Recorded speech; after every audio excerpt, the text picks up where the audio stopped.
दोस्तों नमस्कार। मैं विनोद शर्मा पॉलिटिकल चौपाल में आपका स्वागत करता हूं। गौतम बुद्ध नगर की राजनीतिक हलचल की खबरें हैं। आज पश्चिम यूपी की 17 विधानसभाओं में 20 जुलाई तक होंगे वर्चुअल सम्मेलन। सांसद डॉक्टर महेश शर्मा ने प्रतापगढ़ की बाबागंज विधानसभा में और नोएडा विधायक पंकज सिंह ने बलिया की रसड़ा विधानसभा क्षेत्र में किया वर्चुअल सम्मेलन को संबोधित। गौतम बुद्ध नगर जिले की नोएडा विधानसभा में रविवार को विजय बहादुर पाठक, 19 जुलाई को सांसद राजवीर सिंह दादरी विधानसभा में और 20 जुलाई को प्रदेश के औद्योगिक विकास मंत्री सतीश महाना जेवर विधानसभा में करेंगे संबोधित। चौथी खबर, जेवर में एयरपोर्ट के पास विश्व स्तरीय आभूषण पार्क बनाने की उठी मांग। अब खबरें विस्तार से। पश्चिम यूपी की 17 विधानसभाओं में 20 जुलाई तक वर्चुअल सम्मेलन शुरू होंगे। बीजेपी की तरफ से इस संबंध में सूची जारी कर दी गई है।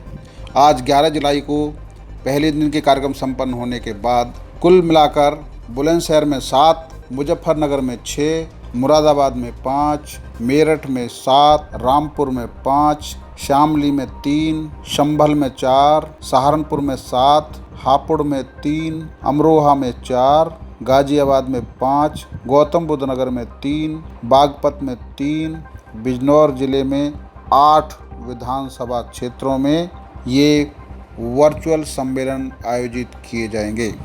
इन सम्मेलनों को लगभग 20 सांसद, 20 विधायक और 1 दर्जन मंत्री संबोधित करेंगे। अलग अलग इस पूरे वर्चुअल सम्मेलन का फोकस आत्मनिर्भर भारत में जो भी केंद्र और राज्य सरकार की योजनाएं हैं उनकी जानकारी अपने कार्यकर्ता स्तर तक देना और आने वाले दिनों में किस तरह जनता से संपर्क किया जाना है उस सब की तैयारी करना है। सांसद डॉक्टर महेश शर्मा ने यूपी के प्रतापगढ़ के बाबागंज विधानसभा में वर्चुअल विधानसभा सम्मेलन को संबोधित किया। उन्होंने वीडियो कॉन्फ्रेंसिंग के जरिए विधानसभा के कार्यकर्ताओं के केंद्र और राज्य सरकार की उपलब्धियों पर चर्चा की। कोरोना वैश्विक महामारी के दौरान बीजेपी के कार्यकर्ताओं द्वारा सेवा ही संगठन का अद्भुत उदाहरण प्रस्तुत किया गया। उन्होंने उसकी सराहना की। उन्होंने कहा कि इस बात को प्रधानमंत्री नरेंद्र मोदी ने खुद कहा है।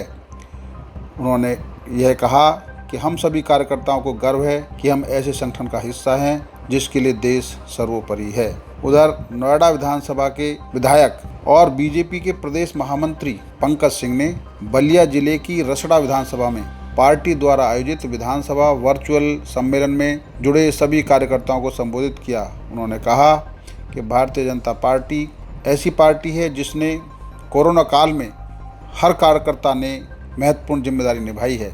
आपदा काल में नागरिकों के साथ की गई यह मानवीय सेवा से स्पष्ट होता है कि पार्टी के कार्यकर्ता सामाजिक रूप से जनता से जुड़े हुए हैं और उन्होंने केंद्र और राज्य सरकार की सारी योजनाओं की जानकारी अपने कार्यकर्ताओं को बताते हुए कहा कि वे हर जन जन तक इन योजनाओं को पहुंचाएं और बूथ स्तर तक अपनी बात कहें ताकि लोगों तक यह बात पहुंच सके। गौतम बुद्ध नगर जिले में वर्चुअल सम्मेलन का समय सारणी आ गई है।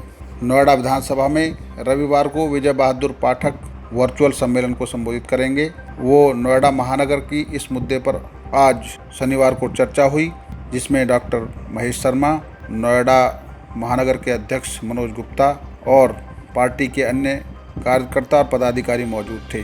वर्चुअल सम्मेलन के लिए उन्होंने जो तैयारी की थी उसको लेकर चर्चा की। इसी के तहत 19 जुलाई को पूर्व मुख्यमंत्री कल्याण सिंह के बेटे सांसद राजवीर सिंह दादरी विधानसभा में वर्चुअल सम्मेलन को संबोधित करेंगे। दादरी विधानसभा क्षेत्र सबसे पुराना क्षेत्र है और वो कार्यकर्ताओं को लेकर वहाँ की विधानसभा के हिसाब से जो उपलब्धियाँ अभी तक हुई हैं, जो कार्य अभी हुए हैं, उनके बारे में चर्चा करेंगे।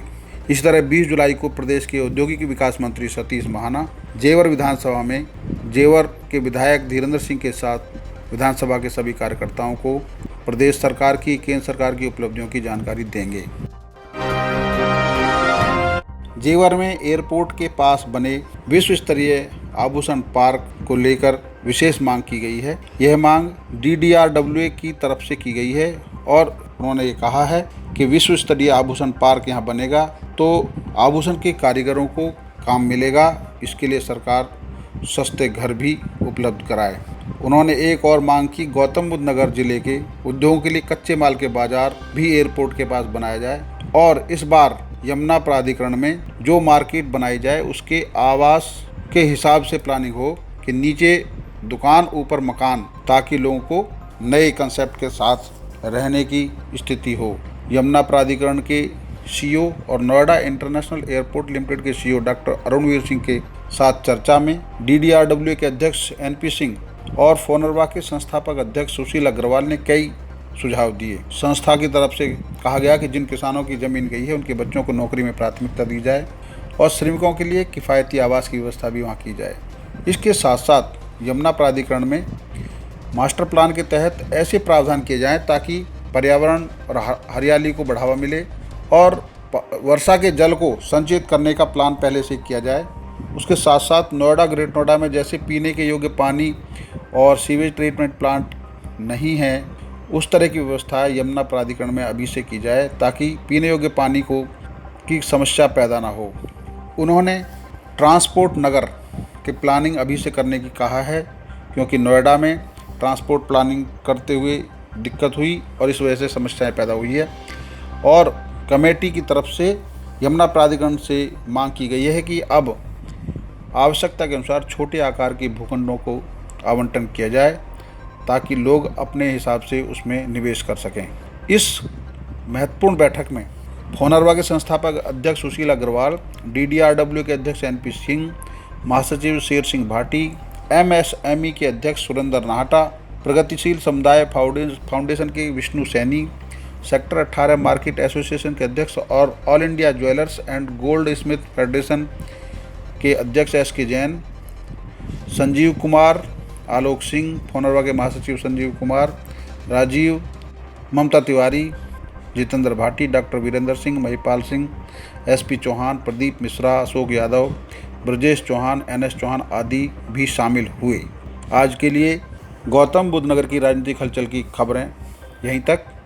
आपको ये बुलेटिन कैसा लगा आप हमें बताएं, शेयर करें, सब्सक्राइब करें, लाइक करें।